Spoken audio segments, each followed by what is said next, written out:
Good morning and welcome back to Pinebrook Homestead. Today we are having a kitchen chat about husbands.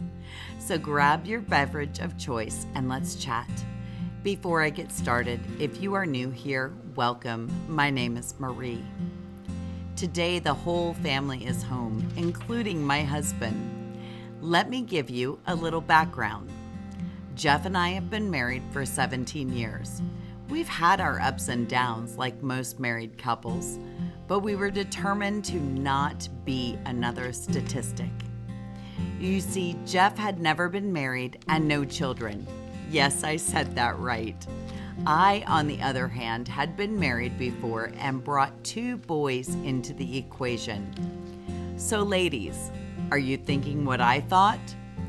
What's wrong with him and why isn't he taken? Or you look up at the heavens and thank God for the blessings standing before you. As a past single mom, you can imagine what I attracted. My husband is strong-willed with a booming personality. He claimed that he was never going to settle. I still look in the mirror and wonder. My first do on the husbands. Find one with like interests. They say opposites attract, and maybe they do, but in the long run, if you and your husband have nothing in common, what are you going to do together? Back in the day, my husband and I met at work. We worked together and spent all of our time off together. For most, that would drive them crazy. For us, it made us stronger. Still to this day, our biggest disagreements came when we had no time together due to a demanding work schedule. My first don't. If you have some opposite likes, that's okay.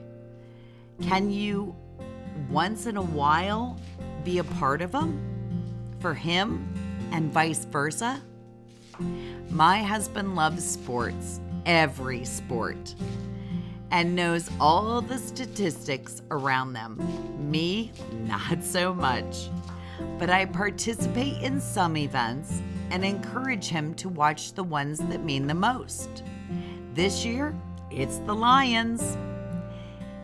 During those times, I do what I want to do. Work on a craft, this channel. I even plan my activities around the game, and it works. He gets a win, and I get a win. If you have a husband you want to recognize, leave it in the comments below. We would love to hear and applaud all of your great husbands. My second do on husbands, date nights.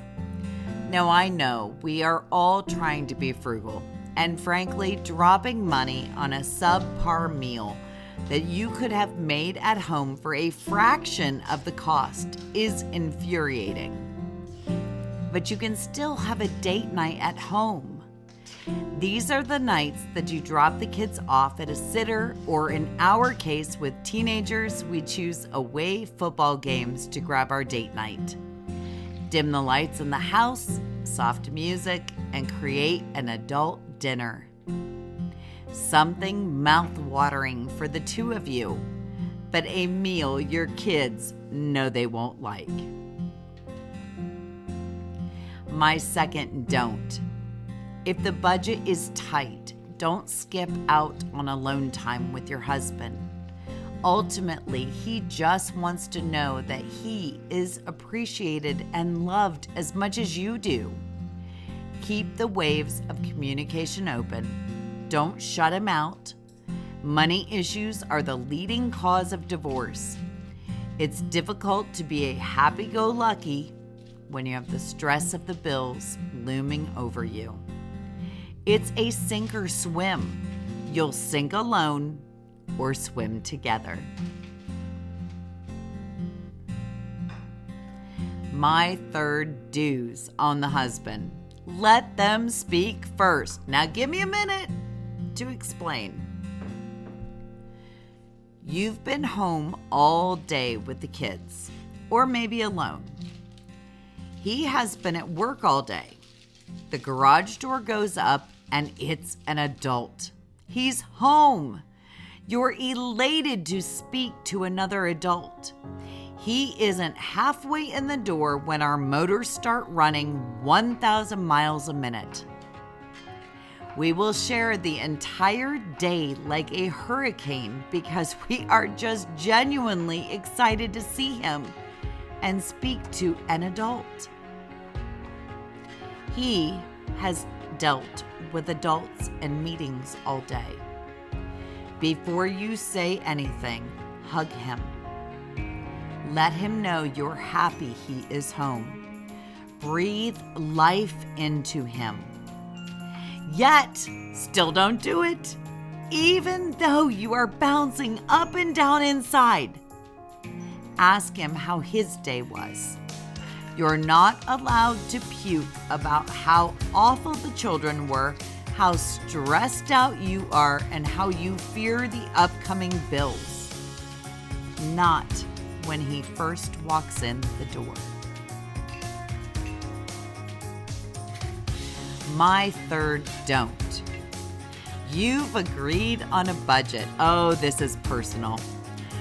You have vowed on no overspending, only needs, no wants, until you go into Bath and Body Works and see a beautiful pumpkin 3-wick candle that costs $29 with a qualifying purchase. Oh, I qualified. And I got my pumpkin candle. A week later, my husband and I went to the mall center, and go figure, we walk right past Bath and Body Works, where the darn pumpkin candles were on display. My husband stopped dead in his tracks. I kept going. Out the door of the shopping mall I went.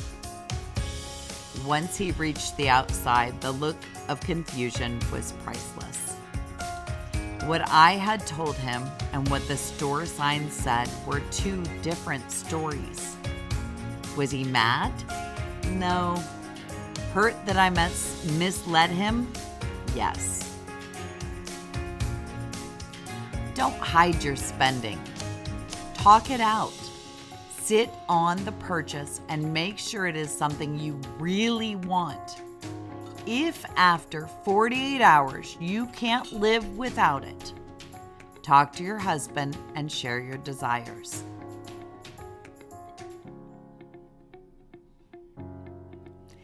If you are enjoying my content tonight, would you please subscribe? Then you'll be up to date on all my new released videos. I'd love to have you. You would be also helping us grow.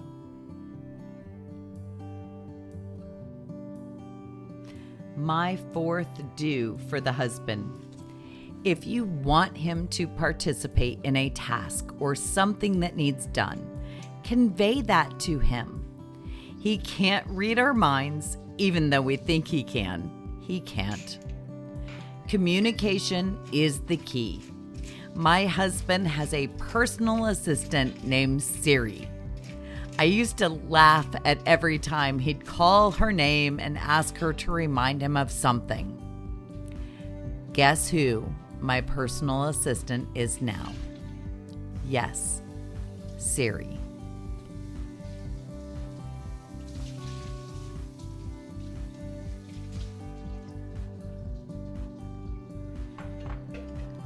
My fourth don't. I made fun of Siri. He was just trying to remember everything we had communicated about, plus his workload and remembering everything there.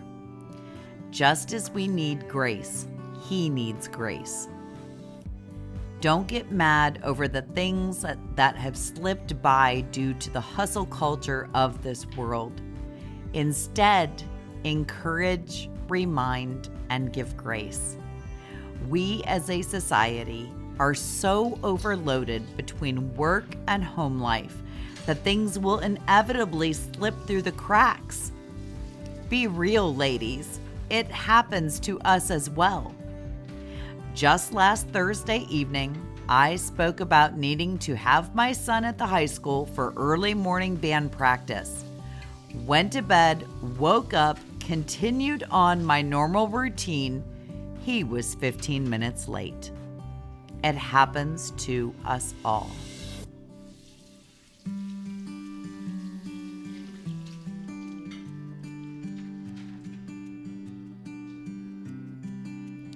My fifth do of the husband.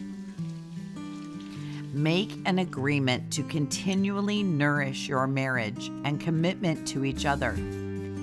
As we face one graduating next year and the last 2 years to go, there will be a day when my husband and I are the only ones left at the dinner table. Put your marriage first. Some may argue with this statement, but I have seen it too many times before. Couples dive headfirst into giving their children the best lives, and eventually the husband and wives become strangers. Unfortunately, there will be a time when the two of you are left in the home.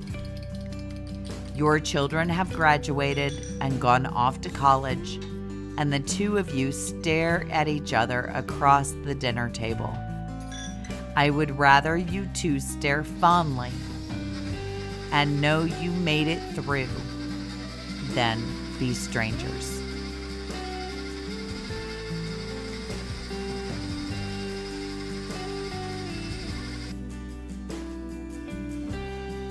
My fifth don't. Please don't stop telling your husband how much you love him. It doesn't matter if you've been married for 3 years or 33 years. Everyone wants to be loved.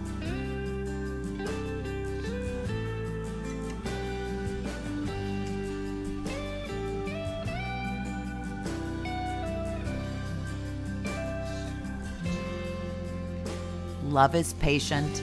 Love is kind. It does not envy. It does not boast. It is not proud. It does not dishonor others. It is not self-seeking. It is not easily angered. It keeps no record of wrongs.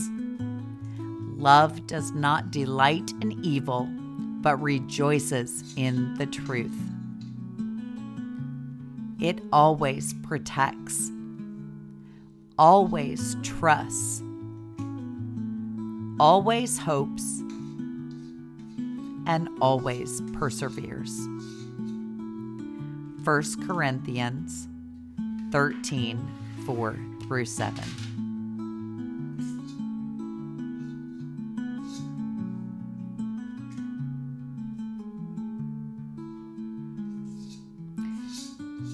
From my home to yours, please love the ones you're with.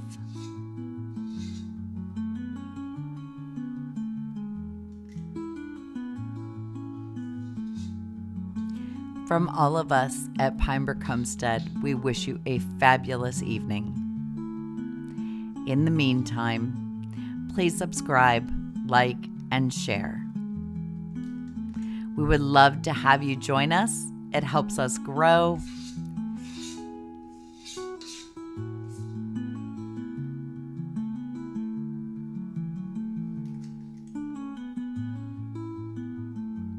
But more importantly, you might be sharing content with somebody who needs it most. Thank you so much and have a wonderful evening. Check out our next video, linked up above.